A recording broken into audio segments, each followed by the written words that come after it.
the court, I think we can resolve. I had summarized the trial testimony based on the videos, but the court in its pronouncement did not summarize the testimony, so Ms. Cole struck those portions. I'll leave it to the court whether or not you want a summary of the testimony or if you just want the findings and the order. But that seems to be the only substantive issue that would remain in terms of the decree being submitted. Okay, so Ms. Cole, are you saying you're submitting a competing order?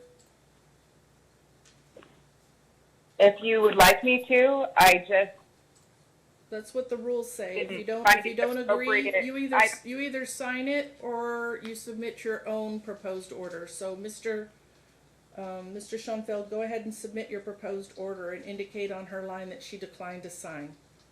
Okay, will do, Your Honor. All right, I'm going to schedule this for, Judge, I guess, 1 week continuance, because you should just take you a minute to actually submit it to the Department Z inbox.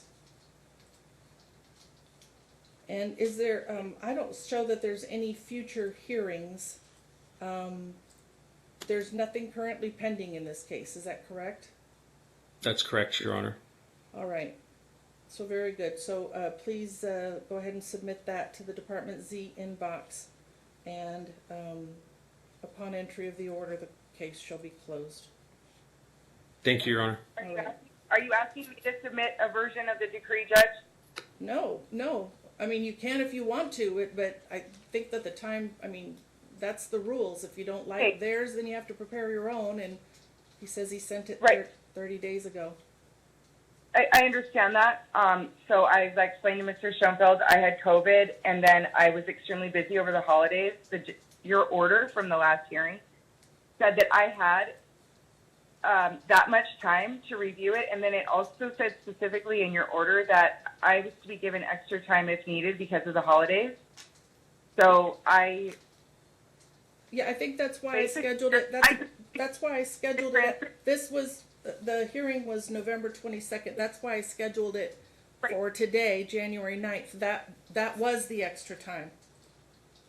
I understand that, but Your Honor said that I had several weeks to review it already in the order, and I went through the transcript and I simply cited the exact transcript in the decree. So the only thing that I really objected to, besides having the exact transcript, was that there was an entire section with Mr. Schoenfeld's version of what was presented at 8 days of trial, which I feel is not normally in decrees unless the court's issuing it and wants to add things.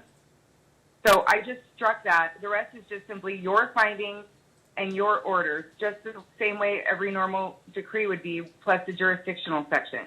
So I have it all ready to go. I can submit it with the transcript to show that I exactly copied the transcript. I didn't add any extra language into it, and it's already been drafted. Okay. Well, why don't you go ahead and submit your version into the OIC app, and go ahead and both of you, would you please email your proposed versions to the law clerk, the Department Z law clerk? Yes, Your Honor. So that the court can make any revisions if necessary, or if I want. Okay, and Mr. Schoenfeld was kind enough to have the order that you issued transcribed, so I can just send that in as well, the transcript, so the law clerk can compare it with the versions of the decree. His version was very similar to mine in that respect. It's just I made it more exact as to the transcript. Okay, all right. Well, yes, that would be very kind of you. If you would, that would be very kind. If you would just email that to the Department Z law clerk as well. And let's make this a 2-week continuance. January 23rd at 8:30 a.m., Your Honor. January 23rd at 8:30 a.m. Okay, thank you, everybody. I appreciate it.